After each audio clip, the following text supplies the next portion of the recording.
Friend, ya vi la serie de adolescencia, vamos a hablar de ella. La serie pareciera ser un poco confusa. O sea, güey, es como que entiendes todo, pero a la vez pareciera como que no entiendes nada.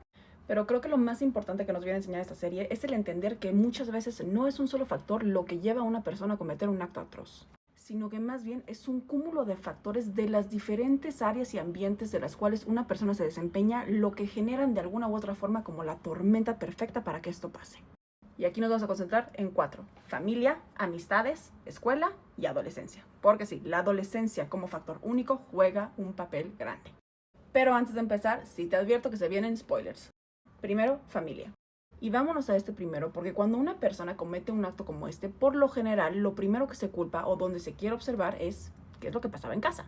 Y a lo largo de la serie realmente vemos como que de una u otra forma, pues, no pasaba nada. O por lo menos, no mucho, no algo que se desvíe como tal de la normalidad. Jamie no era un niño abusado, no era un niño golpeado, no era ignorado, nada de esas cosas. Pero Jamie sí vio algunas cosas del ambiente que influyen en que él llegue a cometer esto. El primero es, tenía una adoración e idolatración por su papá fuertísima. Y si bien su papá no era una mala persona, tan es así que él tenía clarísimo cuando él creció que jamás le pegaría a sus hijos de la forma en la que su papá le llegó a pegar a él, pues sí nos llegan a comentar que tiene un temperamento fuerte. Y si bien no nos dicen exactamente qué es lo que pasaba cuando el papá se enojaba, muchas veces las personas excusamos las acciones que alguien puede llegar a cometer cuando tiene un temperamento fuerte. Como cuando dicen, ay, pues es que lo dije porque estaba enojado, o lo hice porque estaba molesto. En el supuesto imaginario de que el papá tuviera un temperamento fuerte y Jamie creciera viendo esto y viendo que cuando el papá está enojado de una u otra forma se sale con la suya, es algo que se copia. Segundo, la mamá muestra cierta sumisión hacia el papá de Jamie. Y francamente no creo que sea con el propósito de una forma sexista. No creo que sea porque la mamá le tenga miedo, porque en el final del último capítulo, pues la mamá le está diciendo, oye, si habla conmigo, haz eso que estuvo diciendo la terapeuta, entonces no tiene miedo de confortarlo. Pero es interesante cómo lo que dijera el papá, la mamá lo hacía. No nos dan mucho contexto sobre esto tampoco, pero un poquito pareciera que la forma en la que ocurre todo esto es porque el papá realmente es el patriarca de la familia, es porque el papá realmente es el líder de la familia, es el que lleva todo en la espalda y es el que parece que intenta arreglar todo, que es una carga fuertísima. Entonces Jamie probablemente aprendió 2 cosas. 1, que se vale tener un temperamento alto. Y 2, que el hombre es el líder que la mujer queda detrás. Independientemente de que lo haya visto de esa forma integrada, que dudosamente es la razón porque este cuate es un adolescente, él observa que lo que dice papá hace mamá. Entonces, de una u otra forma, sí denota cierto tipo de sumisión. Y el hecho de que Jamie admire tanto a su papá se puede de una u otra forma reducir a que hay admiración hacia los hombres. Segundo, escuela. Si bien se nos hace saber desde un principio que Jamie era un buen estudiante, pareciera como que socialmente las cosas en la escuela no iban muy bien. Jamie estaba siendo bulleado, y aunque tal vez no de una forma extravagantemente visible, aún así estaba ocurriendo. Lo podemos ver en el hecho de que los policías no sabían que Jamie estaba siendo bulleado.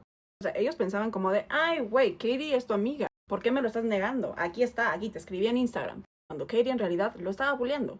Probablemente lo estaba bulleando para hacer frente a la vergüenza que sentía de saber que sus fotos fueron distribuidas sin su consentimiento y que él las llegó a ver y quiso aprovecharse de eso para poder salir con ella. Pero sea lo que fuera, lo estaba bulleando. Y queda a ver esta parte donde Jamie se describe a sí mismo como alguien feo. Y la neta no es el caso. Pero si nosotros entendemos que esto no es algo que está ocurriendo desde su entorno familiar, probablemente está ocurriendo desde su entorno social y su entorno escolar. Desde una u otra forma, el bullying que Jamie sufrió en esa escuela sirvió para, tirar el autoestima por completo. Y esto va a ser algo muy, muy importante, ahorita les digo por qué. Pero de las cosas más fuertes que vemos en la escuela es este ambiente lleno y repleto de misoginia y sexismo. Lo vemos nuevamente con la sumisión que pareciera que muestran las maestras versus aquella que no muestran los maestros. Y esto lo podemos ver desde el lado de cooperación de cada uno de ellos.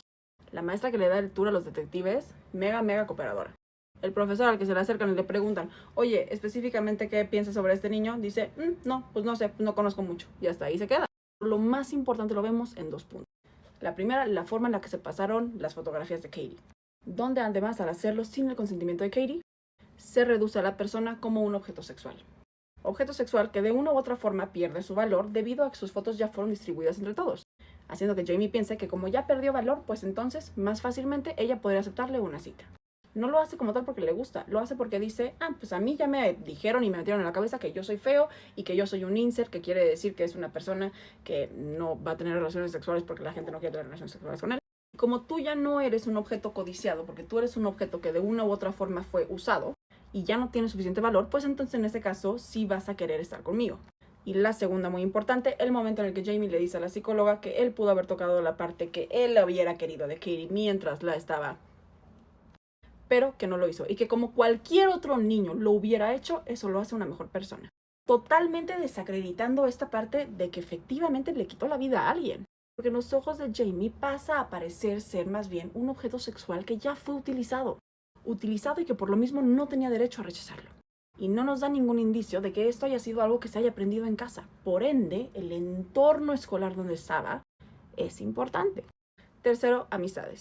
Las amistades se desarrollan y se desempeñan mayoritariamente en el mismo campo escolar, pero también lo hacen fuera de.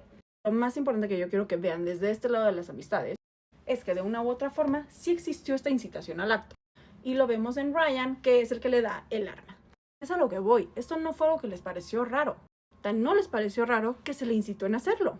Demeritar tanto a esta chava que se atrevió a rechazarlo y que además de rechazarlo lo estaba molestando, que entonces Jamie estaba en su derecho de ir y amenazarla con esa arma. Que pues bueno, no la amenazó, se le salió de las manos y por eso vamos a entrar a la parte 4, adolescencia. Es que la adolescencia es importante porque psicológica, biológica, neurológicamente va a tener que ver y va a influenciar en lo que ocurre. Un niño adolescente, para empezar, es un niño que ya no se concentra tanto en el ámbito familiar, sino que tiene más concentración y está más preocupado por el ámbito social. El ámbito social no se retiene exclusivamente al ámbito escolar, porque con estos diapositivos, el celular, laptop, internet, lo social está al alcance de todos. Y algo que totalmente sí sabemos es que Jamie destinaba sus tardes a ver cosas en internet. Cosas en internet que de una u otra forma llevaron a que cometiera este acto también. Porque si Jamie se siente rechazado del ámbito escolar, entonces lo que va a hacer es que va a buscar una comunidad. Adolescente o adulto, pero más en la adolescencia. Por eso que todo el rollo de emos, otakus, ¿no? Cierta banda favorita, fanpage, lo que quieras, pasa más en la adolescencia. Porque están desesperados por encontrar una comunidad. Y Jamie probablemente encontró una comunidad, pero no una buena. De hecho, se referencia mucho, por ejemplo, a Andrew Tate y sus blogs, de habla del 80-20. Esta retórica también como del macho alfa, que por cierto, hice un episodio con Ara Arcos, vas a ir en mi podcast la próxima semana. Es espectacular. Seguido de eso, un adolescente es una persona que tiene menor control de sus impulsos. Sí, tal vez la idea original era nada más amenazarla, era nada más asustarla, pero definitivamente no pudo controlar ese impulso y lo que ocurrió es que la... Porque lo que pasa también neurológicamente es que un adolescente no tiene un lóbulo frontal desarrollado. El lóbulo frontal, esta bellecita de acá, se desarrolla hasta que tenemos entre 25 y 26 años. Básicamente el CEO de todo nuestro cerebro. Este es el que se encarga, es el director general. Si lees un MMPI a un adolescente, que es esto, es un inventario de personalidad, lo más probable es que la psicopatía te salga alta. No necesariamente porque el niño vaya a ser un psicópata, simplemente porque pues es cuando más tenemos altos esos indicios. En la adolescencia las cosas se tienden a ver de una forma en blanco y negro. Sí, es por eso que los adolescentes todo lo sienten a flor de piel. Todavía no pueden integrar conceptos porque se ve blanco o negro. Puede ser que Jamie haya visto o haya pensado que esta era la única salida que él tenía ante esta persona, ante el cyberbullying o lo que sea. Aunque probablemente yo te diría que le ganó la adrenalina venida del impulso inicial. También importantísimo de toda esta serie es todo el tema del male rage, que creo que no se los dije, pero sí el quinto. Porque si hay un tema muy fuerte de male rage aquí, si hay un tema de misoginia muy fuerte aquí. Lo podemos ver hasta en el hecho de que Jamie se calla siempre que un adulto hombre masculino habla. Luego.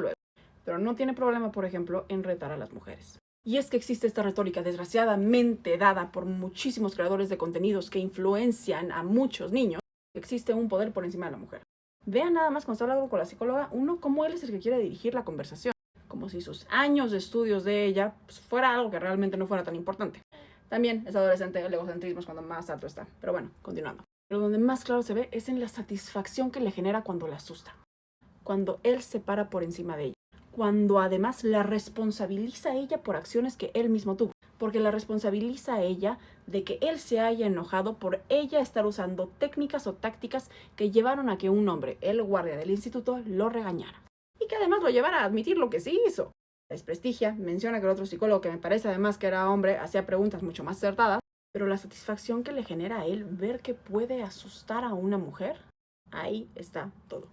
Y pues bueno, platícame si me faltó algo más, déjamelo acá en los comentarios, lo leo completo, chance me la vuelvo a echar porque como que me la echaba entre que siente que no ahí con el esposo, con la bebé, y güey, este mommy brain está canijo, pero bueno.